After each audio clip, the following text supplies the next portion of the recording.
September 26, 1930. In 1930, the Our Sun, a broken-down three-masted schooner, was 55 years old.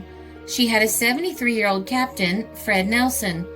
On September 25, 1930, she was carrying pulpwood to the Central Paper Company in Muskegon, Michigan. She would have arrived early the morning of September 26th had not a violent westerly gale of near hurricane strength slammed across Lake Michigan from one end to the other.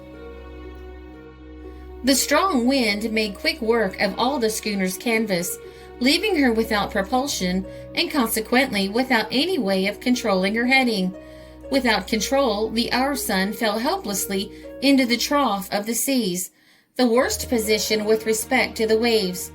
The length of the Our Sun was parallel to the waves, and each new one rolled her mercilessly from side to side, washing over her and destroying everything above deck. The waves were tremendous. Since the Our Sun was on the western side of the lake, the seas had the full width of Lake Michigan to build before they crashed into the old wooden ship. The Our Sun had no radios, and it was dark. The ship was rapidly filling with water. She was far enough off any shipping lane so as to eliminate any hope of rescue, and the seas were violent enough to remove any possibility of launching a lifeboat. The storm showed no sign of subsiding. It was a serious situation. Facing death, the men of the Our Sun could do nothing. They sat in the ship playing with pieces of rope. They picked putty out of the windowsills. They watched the huge waves crash into the ship. Down below, the cook, Tom Larson, up to his knees in water, kept fishing out pots and pans, moving them to the top of the ancient galley stove. Every roll of the ship dislodged them again, and Tom, muttering to himself, patiently retrieved them. He had refused to leave the galley when Captain Nelson had pointed out the futility of staying there. But the captain had decided there was no point in pursuing the matter, and they eyed the 73-year-old Captain Nelson as he prayed for salvation from the inevitable. Although the crew of the Our Sun did not know it, something quite strange was happening far to the north aboard the sturdy steamer William Nelson. Captain Charles H. Moore came into Lake Michigan through the Straits of Mackinac about dawn. He was intent on hugging the north shore until he could get around to the west side of the lake, where he planned to anchor on the lee side of Washington Island, a safe place to wait for the storm to abate. That was not so strange. What was strange was that Moore did not do that. Instead, Captain Moore took his ship down the east shore of Lake Michigan, the dreaded Manitou Passage. Once headed for Gray's Reef and the gut between Middle Shoal and East Shoal, the seas building up the whole width of Lake Michigan began to punish the William Nelson unmercifully. They rose as high as the steering pole and swept her broadside with agonizing frequency. She rolled abominably, smothered with white water every few seconds. In the galley, dishes cascaded from their racks. The pans on the old coal range slid off the deck. In the fire hold, the men were hard put to keep their footing, let alone feed their boilers. Loose coal slid from side to side in miniature avalanches that swept up the slice bars and spare shovels. The crew must have been confounded by Captain Moore's decision. It just didn't make sense. Nevertheless, the William Nelson wallowed on down the fearful passage beyond Big Sable Point in Ludington, sustaining damage with every mile. Her afterhouse was jolted with every sea that came calling. Glass in the portholes was shattered. Watertight doors, even though dogged down, were sprung. The bulkheads were bent in. Forward, the steel companionways between the Texas deck and the pilot house had been wrenched loose. Captain Moore once more altered course drastically, hauling hard to starboard and steering directly west toward the far distant Wisconsin shore.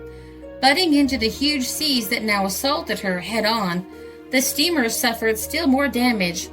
Her forecastle deck was pushed back about 6 inches, bending the stanchions and beams. Then the pilot house windows were plucked out one by the wind and seas boarding her over the bow. Captain Moore, still guided by that strange and subconscious force, kept her headed due west. When Moore saw the schooner, her flag flying upside down in distress, he used his radio to transmit a description of the situation. He circled the schooner, pouring oil to reduce the severity of the waves. Then he nosed his ship up to the side of the schooner, and the grateful sailors leaped helter-skelter for what must to them have seemed like the Rock of Gibraltar.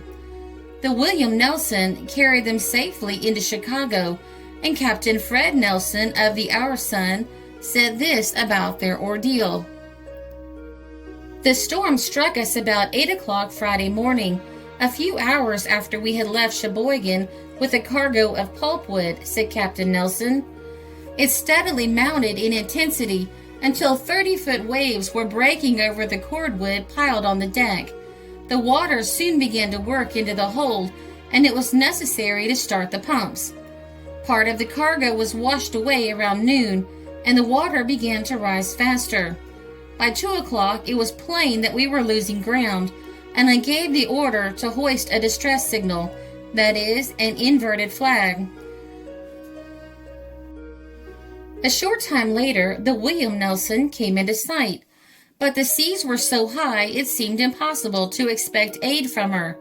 Things looked bad then.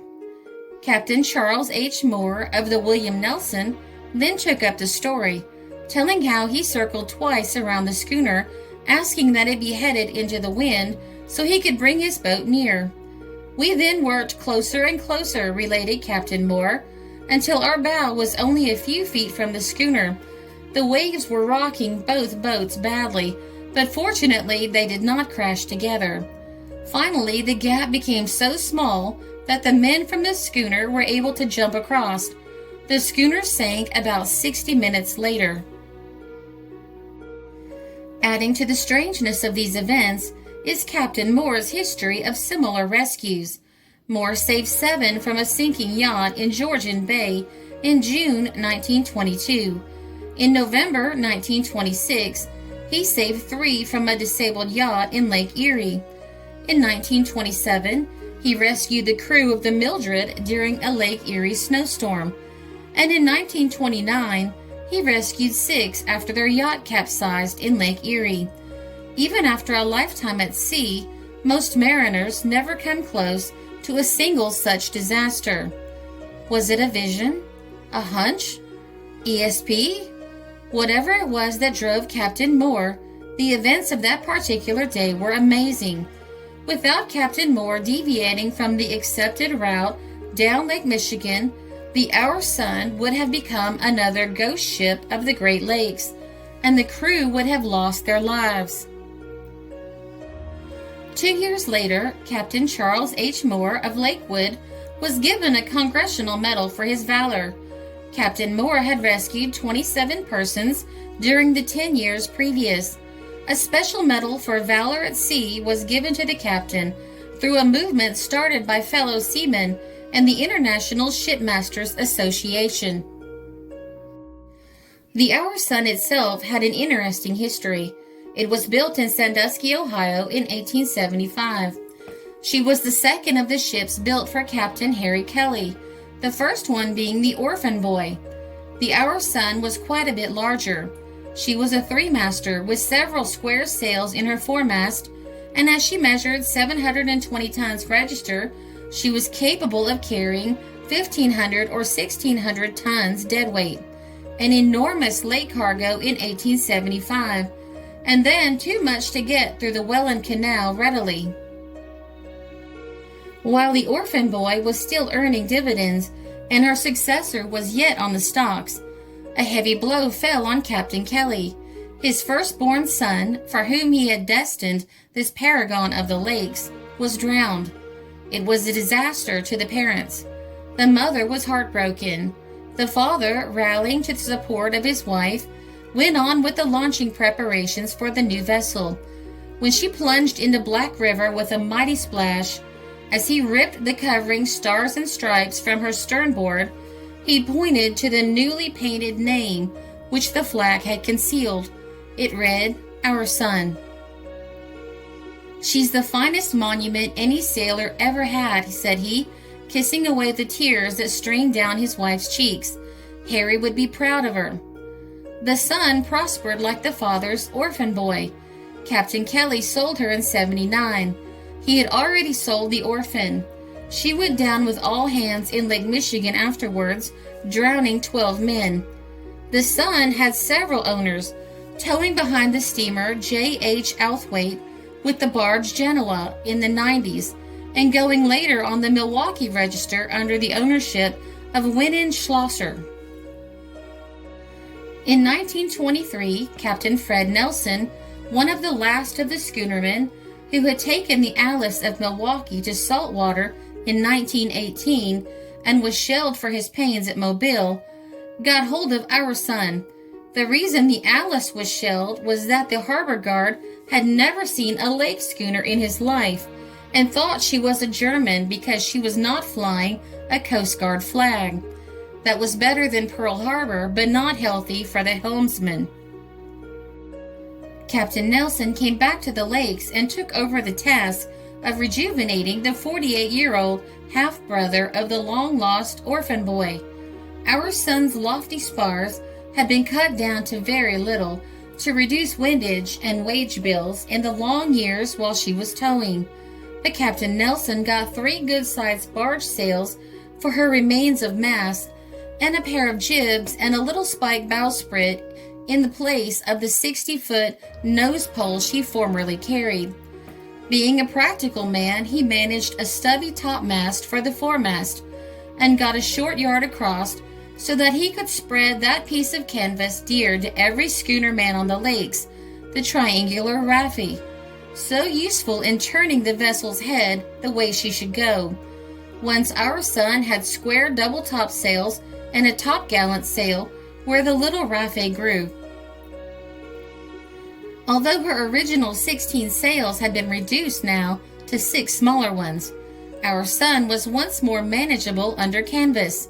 She was not independent of tugs for docking purposes, no big schooner was, but she was no longer condemned to the tow barge trade, to be dragged all over the lakes at the end of a hawser by some steam barge. For 7 seasons, Captain Nelson sailed her with tremendous cargoes of spruce and balsam pulpwood from Georgian Bay for the Muskegon Paper Company's plant on Lake Michigan. Poor old son, she no longer looked anything like the father's and mother's Consolation of 1875. She had been built up forward and aft like a Spanish galleon to make room in the hold for cargo and keep her crew from getting rheumatism in their bunks, for as she grew old, she grew increasingly damp downstairs, though pulpwood cargoes guaranteed that she would continue to float. She had drooped so much at the ends that the height of these fore and after castles was not very noticeable. A sort of turret or lookout tower was built so that the man at the wheel could see over the high cabin top. When they took the bowsprit out of her to save tangling with the tow line, they also took away her fine curving stemhead and cutwater and left her snub-nosed. Her attenuated rig was smart and sailor-like, and when it blew hard enough, it could drive her at her old speed of 12 knots.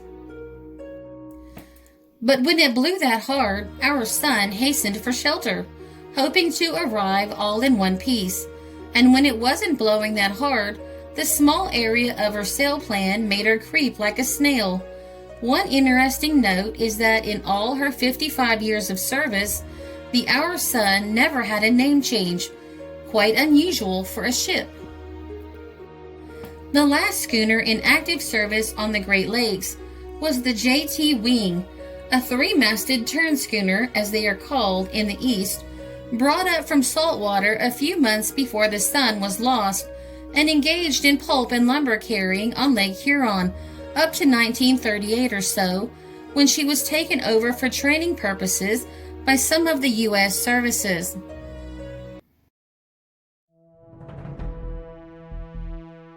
This article was assembled from many sources and a lot of newspapers covered the story at the time. The Evening Star, September 29, 1930. Imperial Valley Press, March 10, 1932. The Daily Alaska Empire, September 27, 1930. The Indianapolis Times, September 27, 1930. And the Sunday Star, September 28, 1930. Wikimedia and the BGSU database.